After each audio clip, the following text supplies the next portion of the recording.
elecciones.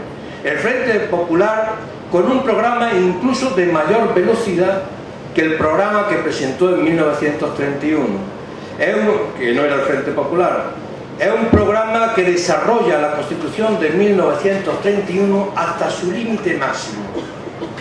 El Frente Popular entra a gobernar a partir de febrero del 36 y dura hasta el 18 de julio de 1936. La derecha reacciona, dicen, estos ni siquiera van a hacer la revolución burguesa pendiente, sino que va mucho más allá, y naturalmente dan el golpe fascista de 1936. Por lo tanto, ese es el primer sentido que a mi juicio habría que retener. La República no simplemente va a cubrir esa etapa de revolución burguesa pendiente, como en Francia se hizo, sino que va mucho más allá, en un golpe de impulso nuevo, superando una condensación de explotación fortísima en España, pero eso es abortado por la España eterna de siempre. Tanto es así que después del caso de Garzón que estamos sufriendo en España, da la impresión de que todavía en gran parte estamos viviendo la democracia de los vencedores, una democracia muy contaminada por aquel golpe fascista de 1936.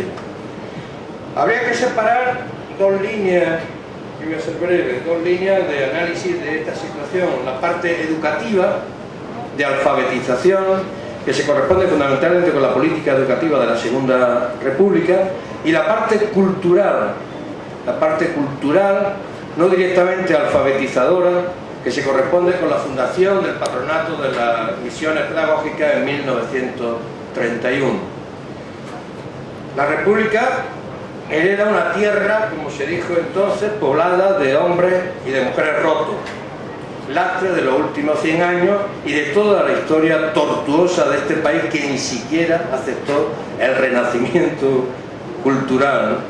Había 32.680 escuelas y había un déficit, consiguientemente, de 27.161. 1 millón de niños sin escolarizar y un panorama desolador en la situación de las instalaciones escolares, en la educación de la mujer, vamos, una situación catastrófica, como igualmente la catastrófica la formación del profesorado. La tasa del analfabetismo, aunque hay cifras contradictorias en distintos estudios, está entre el 32 y el 44%. España tenía entonces 23.500.000 habitantes, pues 8 millones de habitantes eran analfabetos profundos, porque tampoco se hacía la diferencia entre analfabetismo profundo y analfabetismo funcional. Bueno, es lógico pensar que una fuerza renovadora de izquierda con un impulso fuerte inmediatamente ponga a la enseñanza como núcleo fundamental de su alternativa de cara a redimir España. E incluso se exalta y se mitifica el sentido de la enseñanza, se le da un poder transformador que a veces va más allá de lo real y es incluso metafísico. Pero quiero decir con esto que la Constitución de 1931 sí es algo, en la Constitución de la enseñanza, e incluso se llegó a hablar que era la república de los profesores, que era la república de los intelectuales, porque este aspecto tiene desde el principio una inmensa importancia, que se conecta, que se coordina con la inmensa sed de saber del pueblo llano, por muy apartado que estuviera hasta ese momento del poder. La derecha incluso empieza su campaña desde el 31, fortísima, contra esa velocidad educativa de la República, diciendo que a más ciencia, más dolor. Incluso los intelectuales de la derecha, que no hay que aprender tanto, porque el dolor va con el conocimiento, y que si aumenta el conocimiento sufrirás mucho más a lo largo de tu vida. La Constitución aprueba una enseñanza laica. Todo esto que ahora parece normal, en España no tan normal, hemos inventado cosas de las que ahora hablaré, que nos llevan otra vez casi a 30. Una España es una enseñanza laica, gratuita, el principio de la coeducación de niños y niñas en la misma escuela, en la misma aula. Esto también a la derecha no lo traga desde el principio. El sistema unitario, se encarga un proyecto de escuela única siguiendo un poco el modelo republicano francés en agosto del 31. Se quita como oficial cualquier religión y se le dice a la Iglesia que bien, si quiere enseñar religión, de acuerdo, pero en sus locales, y naturalmente en función de sus calendarios propios, y se instaura desde el principio una inmensa guerra entre derecha y el gobierno del Frente Popular en torno al artículo 26 de la Constitución, que prohibía a las congregaciones religiosas cualquier tipo de industria, comercio o enseñanza. Ahí empieza la guerra entre derecha e izquierda, porque ya sabemos que España hemos inventado en la etapa de no hace mucho tiempo la enseñanza concertada, que es esta enseñanza que prohíbe la República, la enseñanza concertada que incluso pagamos con dinero público. Ahí empieza la gran guerra contra la República y contra la izquierda republicana. Bien, y logra la derecha crear tal sistema de oposición a la República, primero y en segundo lugar al gobierno del bienio hazañista, que gana las elecciones del 33. La gana con el eslogan es muy fácil, la gente tenía hambre, se hereda una España absolutamente rota, y el eslogan que funciona con mucha fuerza es que te dé de comer la República y cosas por el estilo.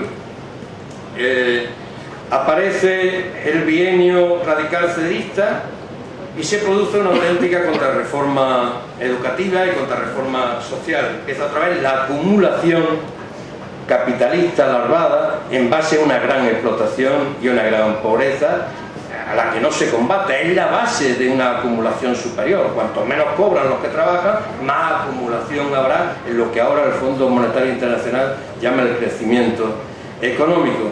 Pero claro, la reacción de la izquierda es fuerte, el impulso popular es muy fuerte, y con un programa bastante radical y bastante de izquierda, la República gana el 16 de febrero, superando a la derecha en más de 100 diputados. Por lo tanto, tenían una mayoría súper absoluta, y ese programa pues se iba a abrir paso con cierta fuerza. Un programa completo, desde la reforma agraria al Estado federal, los derechos sociales y civiles.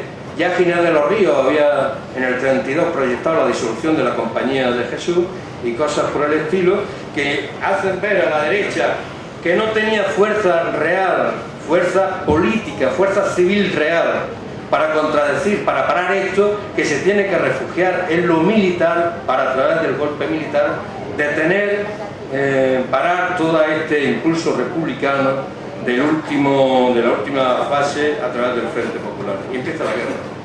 Es la última etapa de la República, la guerra.